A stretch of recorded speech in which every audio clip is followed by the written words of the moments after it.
bow tie. I didn't know it's going to be recorded. Yes, you did. So My, welcome. Here's my imaginary bow tie. So welcome everybody. We're excited to have you all join us on this beautiful, beautiful afternoon.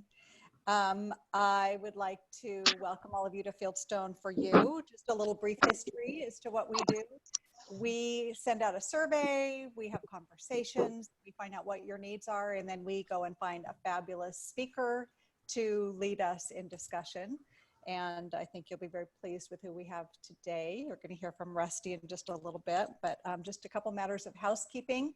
If you could please mute your devices, your phones, your laptops, whatever you might have, just so that there isn't any background noise. Because the funny thing about Zoom is when one person talks, they're the only person that has the screen. So if somebody else jumps in or a dog barks, then we can't hear our speaker. So if you would please mute, we would appreciate it. For now, if you have questions, put them in the chat, and then Rusty can address them as we go along, and we certainly will allow time at the very end for additional Q&A. I do want to know who all of you are, but before we do, I want to thank Janet Bach with First Republic. They're our fiscal sponsor of these lovely events, so we are very grateful for their participation and support of the network. At this point, I'd like to, why don't we go around and introduce, I'll just start going off of my screen and then we'll come back to Rusty. So Dawn, just if you would just tell us very quickly your name, your position, and your organization, and then I'll just call on the next person. You have to unmute yourself. Well, hi, I'm Dawn Reese. I'm the CEO of the Wooden Floor. Thank you, Dawn. Patricia? Hi, everyone. My name is Patricia Gonzalez. I'm the Director of Operations for the Delhi Center in Santa Ana. Excellent. Deborah? Hi, everyone. My name is Deborah Mora. I'm with Cal South, and I'm the Finance and Accounting Manager. Excellent. Pam Alexander? Oh, I wasn't muted, sorry. My name is Pam Alexander. I'm the Executive Director of the Intervention Center for Early Childhood. Robin Stropko. Robin Stropko, Foundation Yes. Administrator. I have a new title, but. Okay. Kathy Michaels. Kathy Michaels, I'm VP of Development for Orange County School of the Arts. Nice to see you, Kathy. Dawn. Don Han, Operation Manager for OC Human Relations. Okay, thank you. Jenny. Good afternoon, everybody. Jenny Rios, CEO at Delhi Center. Lehia. Wait, you got to unmute, Lehia. Unmute yourself. There we go. I'm Lehia Holstrom, Chief Operations Officer for Healthy Smiles for Kids of Orange County. Excellent. Kathy Seelig. Yeah. Kathy Seelig, a CEO at Friendly Center. Excellent. Nancy. Uh-oh. We can't hear you, Nancy. It's not working. There she goes, Director of Education and Community Engagement for Backhouse Dance. Thank you, Nancy. Sue? Hi, everyone. Sue Harrison from Pretend City Children's Museum. Judy Rose. Hi, everybody. I'm Judy. I'm with Human Options. I'm the Chief Program Officer. Who's your assistant? This is my little 6-month-old, Allison. Hi, Allison. Aww, good assistant. Jeff. Jeff Alberg, Executive Director at My Safe Harbor. Danielle. Hi, everybody. My name's Danielle DeBerg, and I'm the Controller at Families Forward. Juana.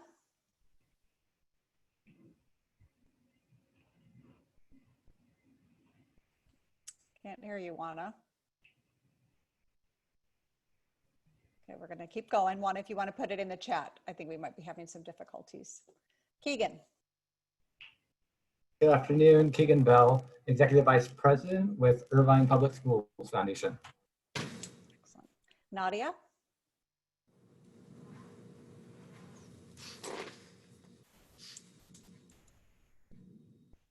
Nadia, I think, oh, there we go.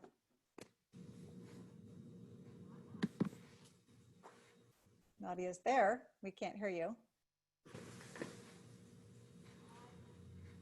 Having a couple, so maybe put it in the chat, Nadia. Tell us who you're with. Okay, we have a great group. I'd like to at this point introduce everybody to the speaker, to Rusty Kennedy. He was the former CEO, President for Human Relations Commission of Orange County. And he's one of our executive coaches.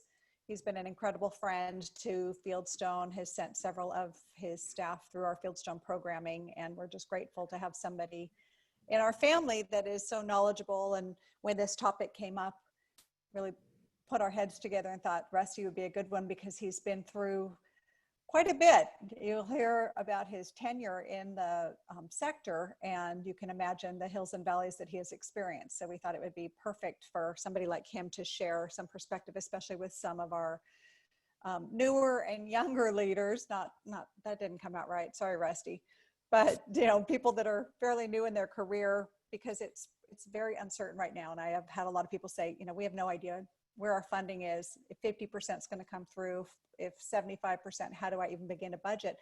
And, a lot of the boards are requesting the executive directors to come up with a budget, which is a definite challenge. So Rusty, we're really looking forward to this, and I'm going to turn it over to you. Thank you so much, Robin. It's an honor and a pleasure to be with you all. Many of you will have insights and expertise beyond mine, and I don't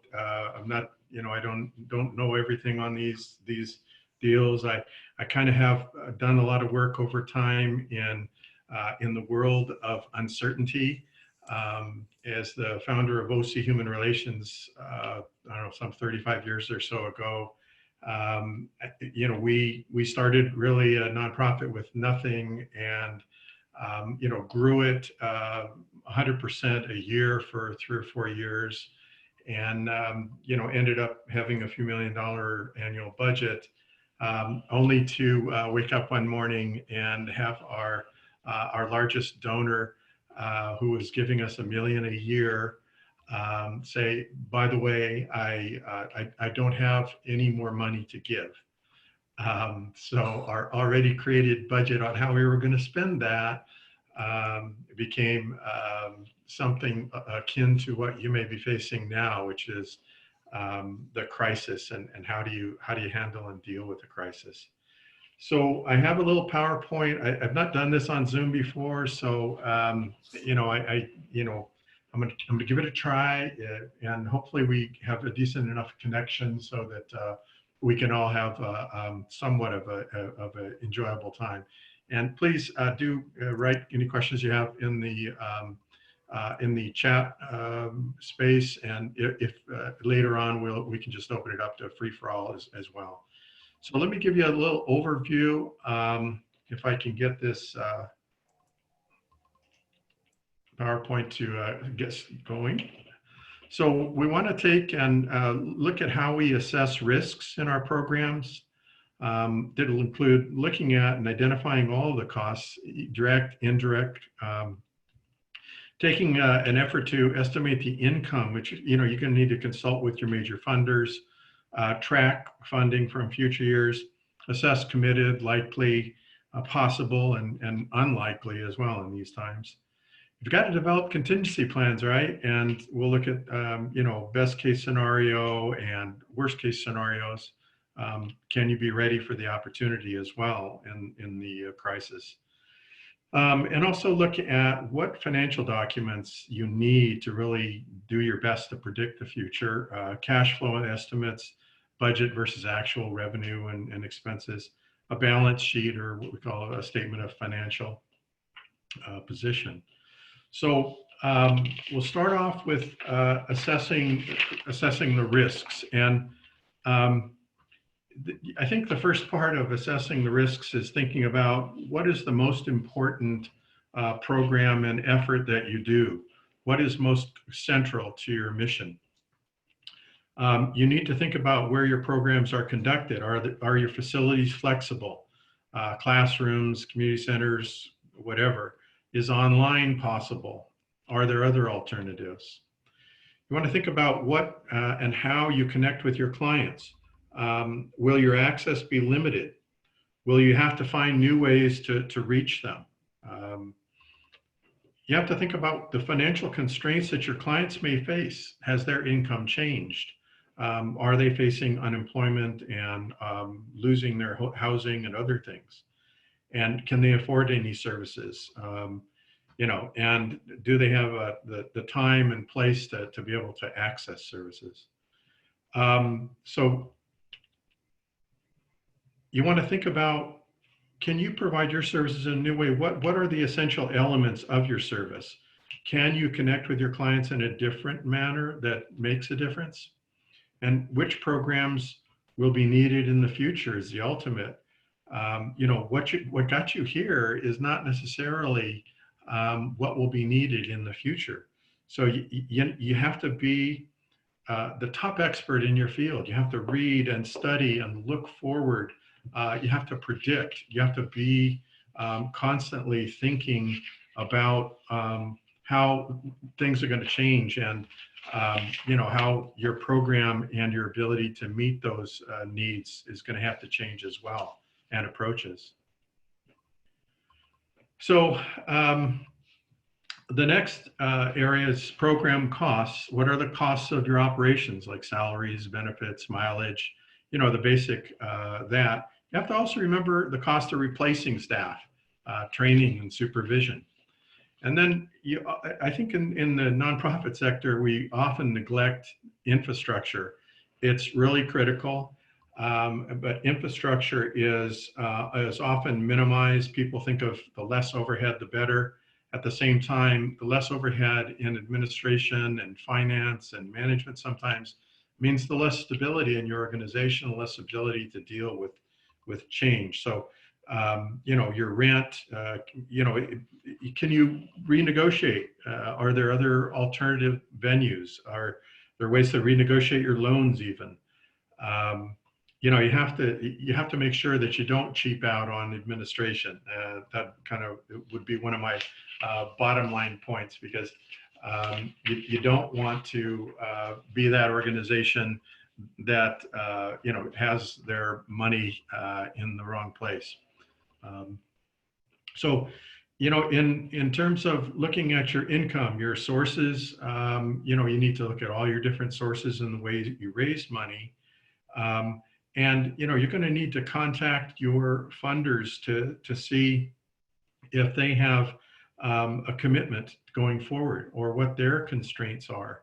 And you're going to want in this, you know, in this process to figure out who's committed, who's likely, who's recurring, what are one-time ones, and also what opportunities are there.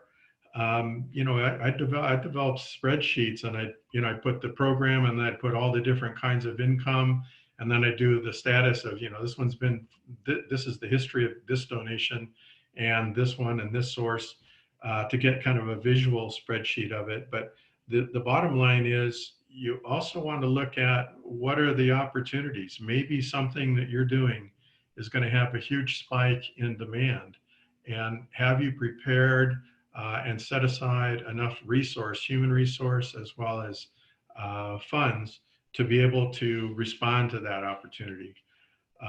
And, you know, I think, like, you know, for instance, in the aftermath of 9/11, there was, you know, it was a huge crisis in the world where we you know, there was all kinds of social and political disruption.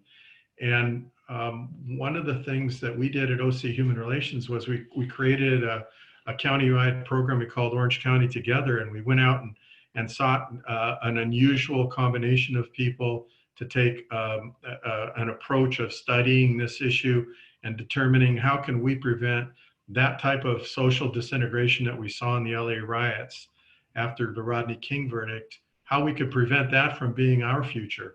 It's interesting because Orange County has really kind of followed LA demographically, for many years. And so it's a good place to learn lessons from, in my opinion. Anyway, we made it through, and we found, in the face of this huge, momentous and difficult time, an opportunity to do something that really made a difference and an impact.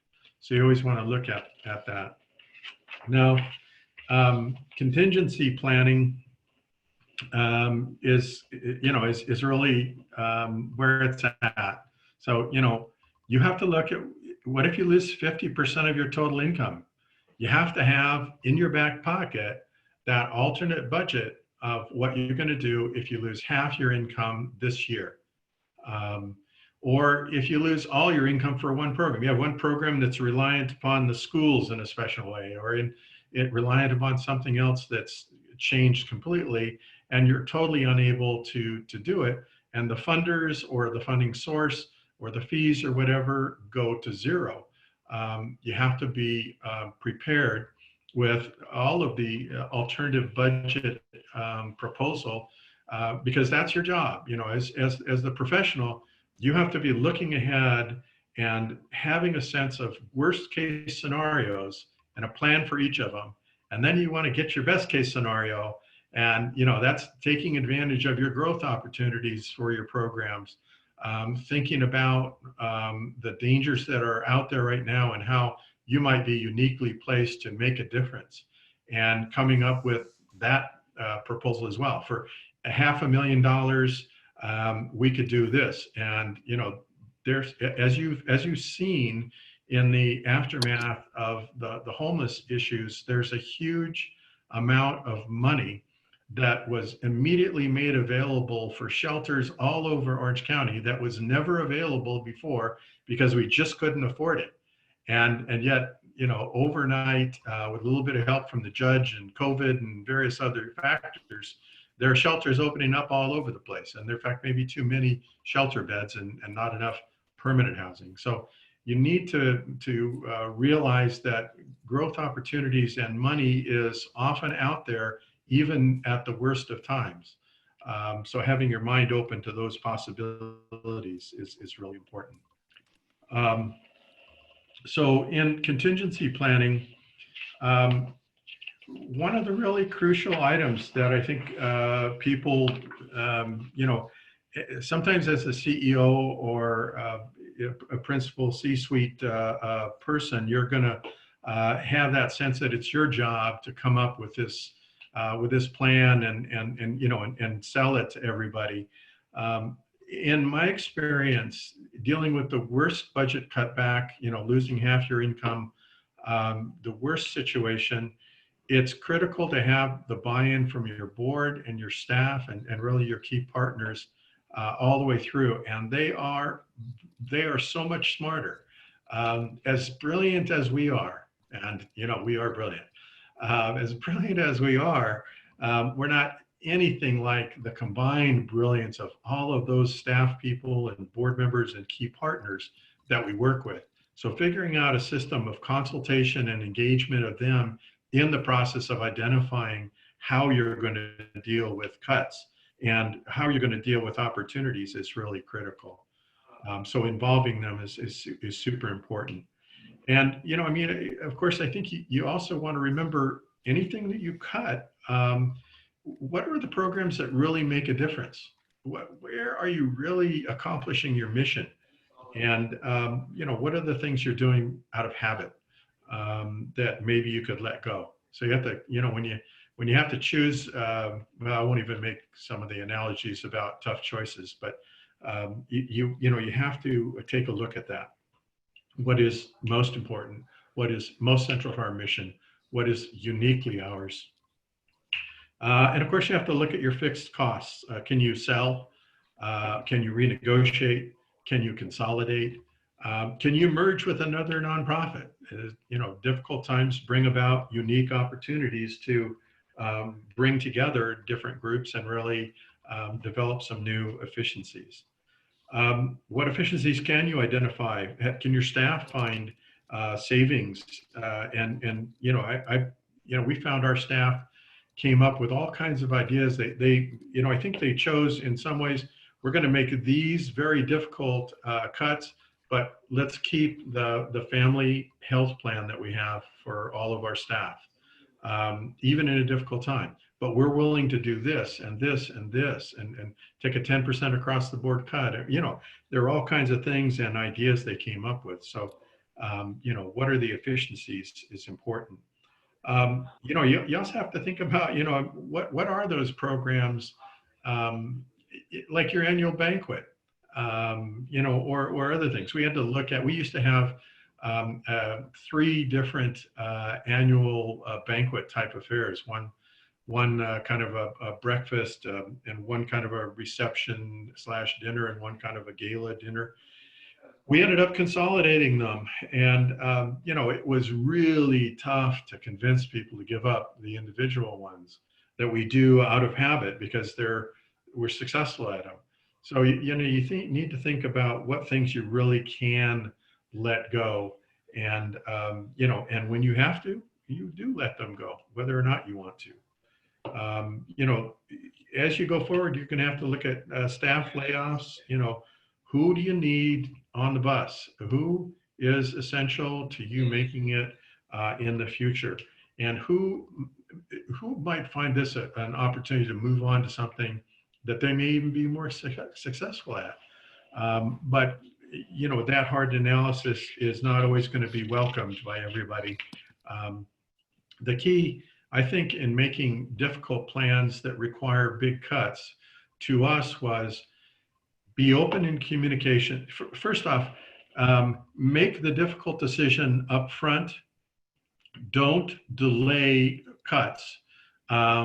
If you're, you know, if you delay cuts, it multiplies the amount of money that you lose.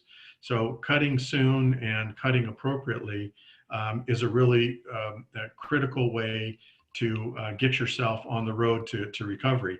The other is you have to be open in communicating this plan with your staff in particular, because they are all worried. And when you're making difficult decisions, you're going to let people go. If you do it incrementally, it will be forever on people's minds. The key to it is make the hard decisions, make the cuts that you have to do it all now. Tomorrow, you start again.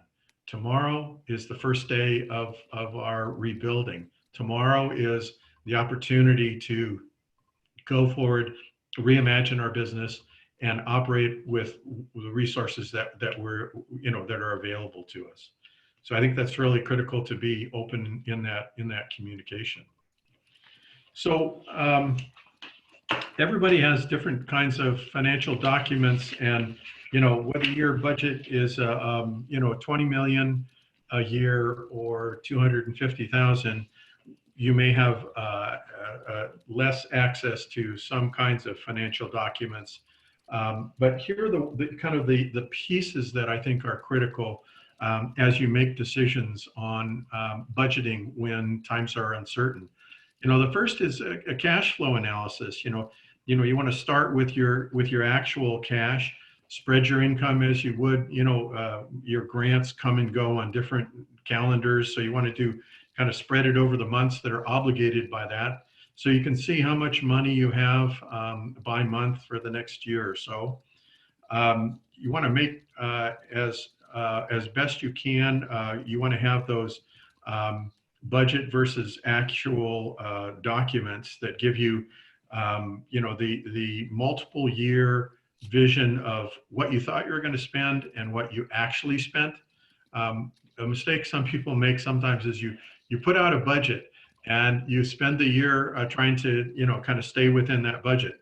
At the end of the year, you're budgeting for the next year, and you go back to your budget without looking at what you actually spent and adjusting all those budget line items so that they're more accurate to what the actual experience is. So, you know, you need to look at the budget versus actual. You need to look at, you know, all of the expenses and the income by month, and you know, one of the third document is, of course, the balance sheet. And, you know, I think with the balance sheet, you know, is an important document to tell you really what your actual bank account is and what your receivables are and what things are time bound and others. And ultimately, what I put together is what I call the income projection spreadsheet. And that's where I list really every donor of a certain amount, and then group the small ones. But so grants, fees, individual donations, corporate contributions, dues, various whatever your events. You get a spreadsheet that program by program breaks down all of the sources of income for that program, and you start to get that look of, here are my expenses for program A, here is the income for program A, here's the likelihood, the committed, the unlikely, the one time. And with that big spreadsheet, you can start to say, okay, we have 4 programs. Program A has a budget of $250,000 and it brings in $200,000 of income. We have to subsidize the rest with general income that we get unallocated. Program B has a $750,000 budget and it only brings in $500,000. So we have to raise $250,000 every year to balance that.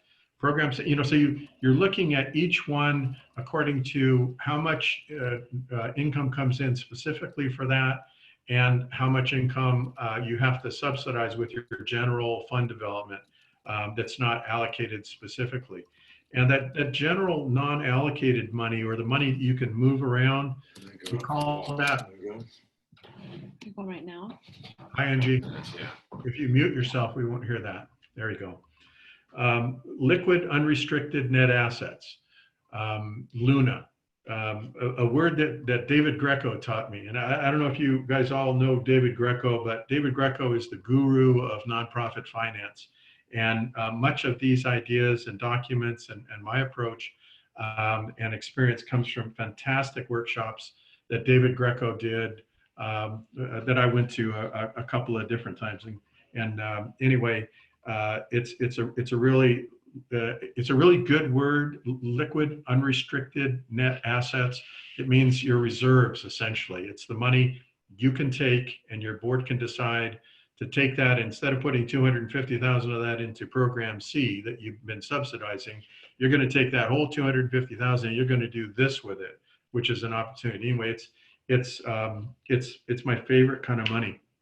It's like having a pocket full of cash. You get to spend it anywhere you want, sort of, you know, within reason. Anyway, those are the financial documents I think that that we've used to successfully predict the future as best we can.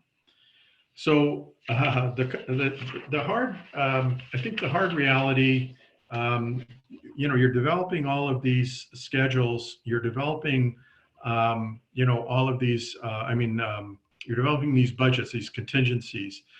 If this happens, yada, yada. The key is that schedule for review. How are we doing?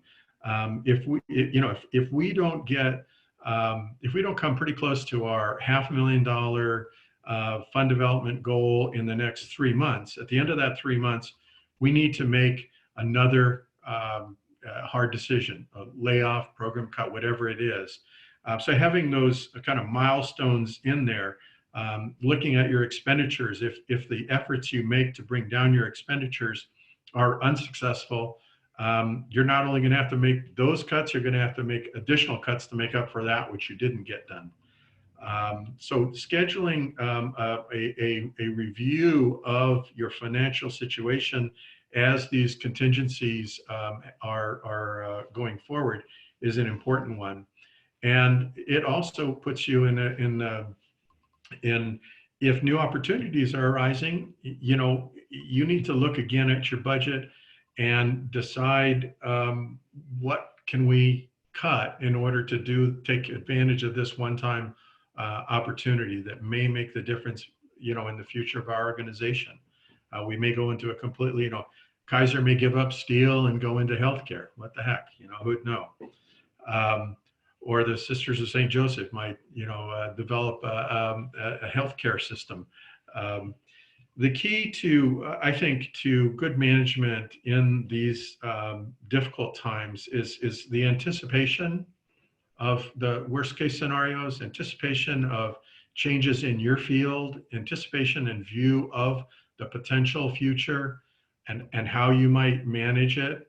When we lost $1 million a year, we involved everybody in a plan. We developed a 3-year plan for, for downsizing appropriate to that level of cut, which I think at the time was almost half of our budget.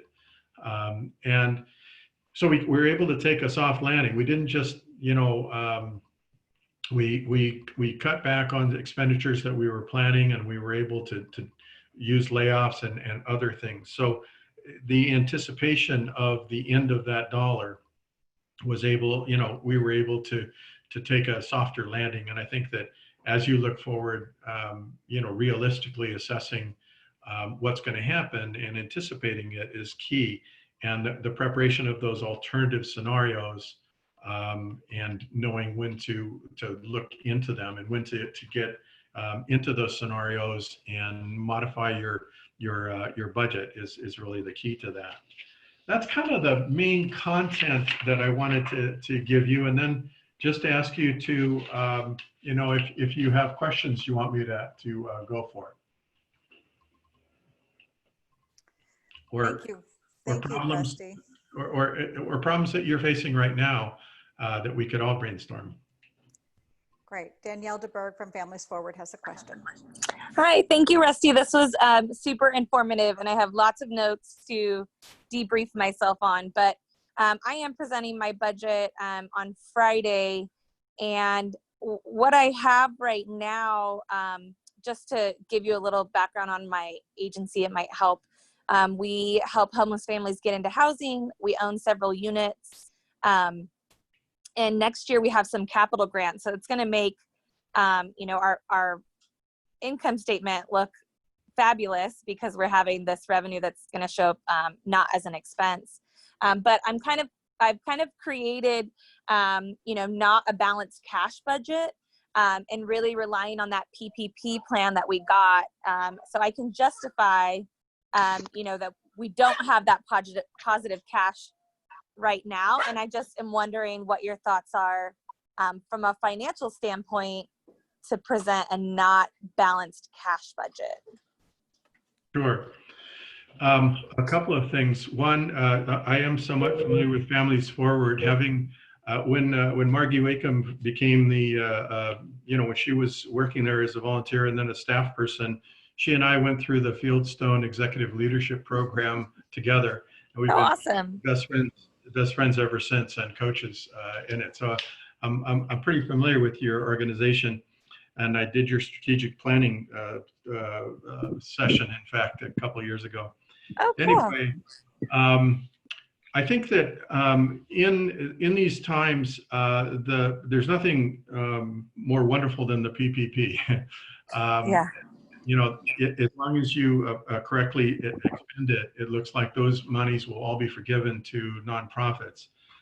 It does bind you in terms of making any layoff decisions during the period that you're utilizing it.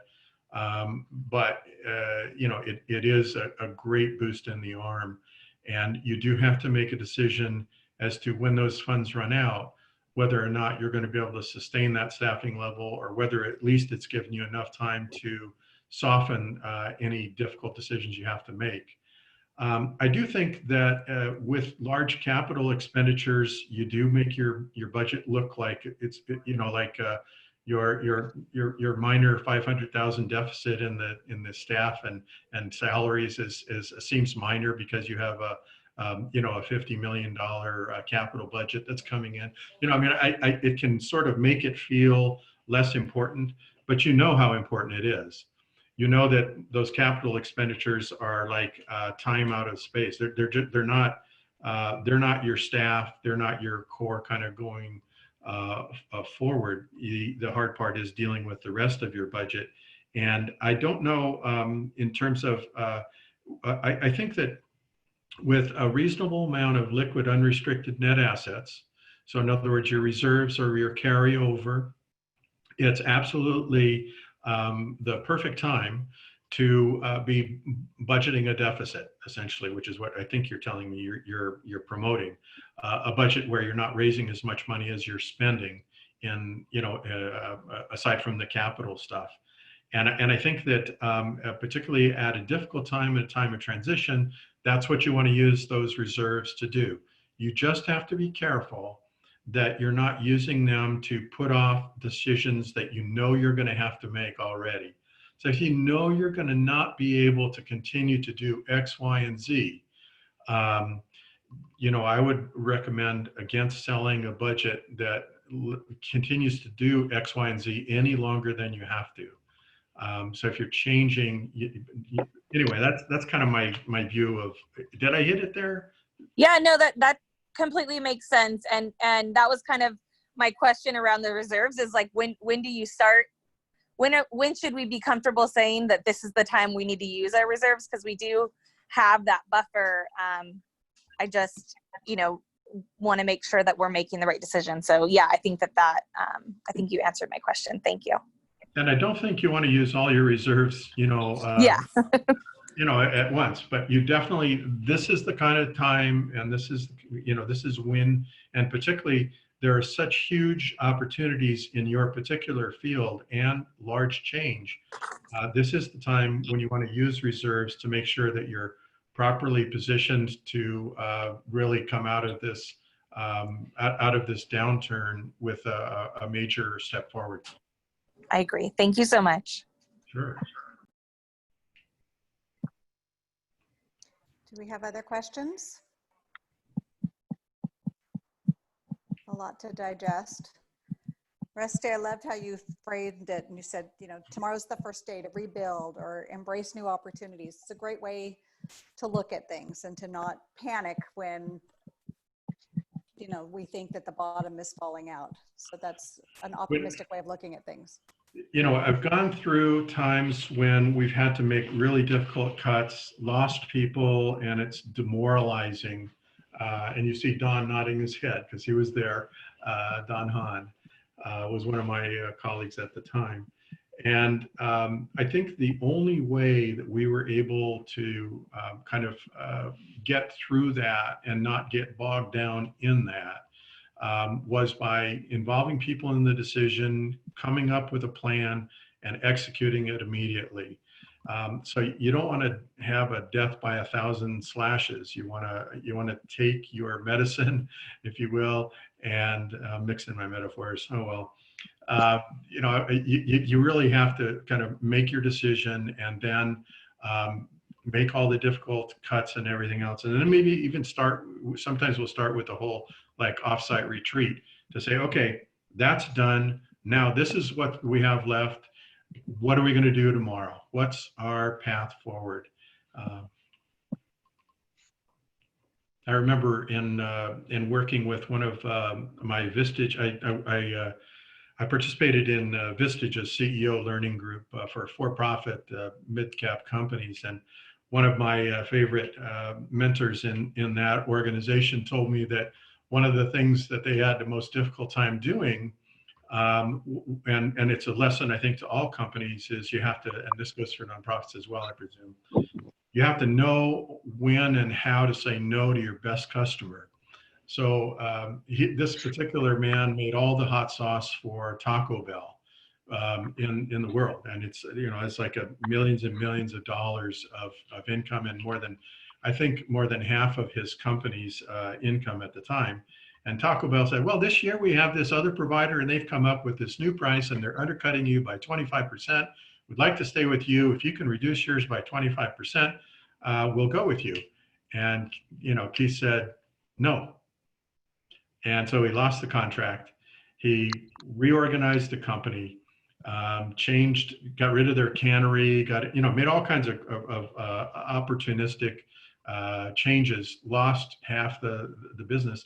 And 2 years later, Taco Bell came back because sure enough, the other company couldn't do a quality product, and they won out in the end.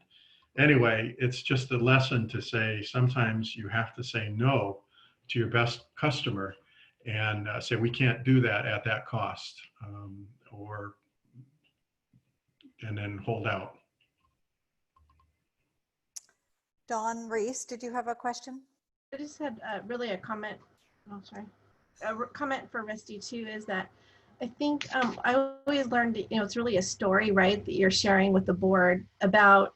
I think that's sometimes we get stuck in the weeds of the numbers, and you're really trying to share a story with the board of like what your vision is of what you're seeing ahead. And so I think that's the biggest part is that, I think I struggle with that myself is like, you want to be optimistic, but you have to be vulnerable also and say, I don't know. Especially right now, I think COVID is, I think those of us who've been through the Great Recession, we probably feel a little bit like we're kind of, I think I've navigated that. So I have a kind of some understanding with scenarios and all of that, but COVID's a little different because never has everybody been impacted all at the same time, from the donor base, the foundations, your constituents, your board members, all at the same time. And so I think, but there are some things that I think when you're telling the story through your presentation, I always try to also talk about assumptions. So I tell that story through assumptions, like what are my significant assumptions around expense and income? And I just give some high level bullet points. So then it's kind of memorializing it too. So when I have to go to finance committee, and then I go back to the board when we refresh down the road, there's at least some remembrance of, remember when we talked about this. And it's a good high level to keep us remembering when we do go back to those trigger points and decision making in 6 months from now or 3 months from now, when we maybe have to make some decisions, we remembered that we did talk about those assumptions we put in place. So I just wanted to put that out there. Yeah, that's brilliant, Don. That's really your experience and your view on that, I think, is really helpful. That's well stated. And that's a big challenge that we're hearing, is that the board is sort of looking, not sort of, the board is looking to the CEOs, the executive directors, finance people to have these answers. And so I totally agree. It's how it's sharing that story, and it's, you hope that everybody is creating the vision together. It's not just, the bus driver that's turning around and looking and nobody's on the bus.